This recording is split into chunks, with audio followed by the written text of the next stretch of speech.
дар ноҳияи восеъ бо мақсади оммавигардонии варзиш, таблиғи тарзи ҳаёти солим ва рушди бемайлони варзиш, мақомоти иҷроияи ҳокимияти давлатии ноҳия таваҷҷӯҳи зиёд зоҳир менамояд.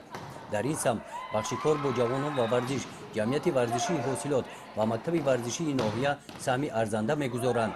бо дастгирии онҳо рӯзҳои таътили зимистонаи мактабиён толорҳои варзишӣ пур аз наврасон буда, бо иштироки онҳо мусобиқаҳои гуногун гузаронида шуданд. дар мусобиқаи минтақавии бозии волейбол байни наврасони ноҳияҳои восеъ Темурмалик ва ноҳияи Мир Саид Али Ҳамадонӣ, волейболбозони навраси ноҳияи восеъ ғолиби ин мусобиқа гаштанд.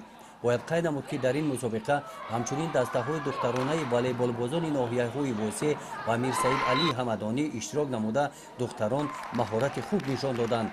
аз ҷониби бахши кор бо ҷавонон ва варзиши ноҳияи восеъ, ғолибон бо тӯҳфаҳои хотиравӣ қадр карда шуданд.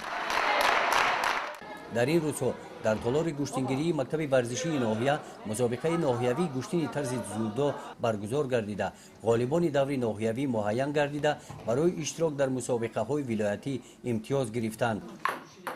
мусобиқаи тенниси рӯи мизӣ бо иштироки наврасон шавқовар гузашт.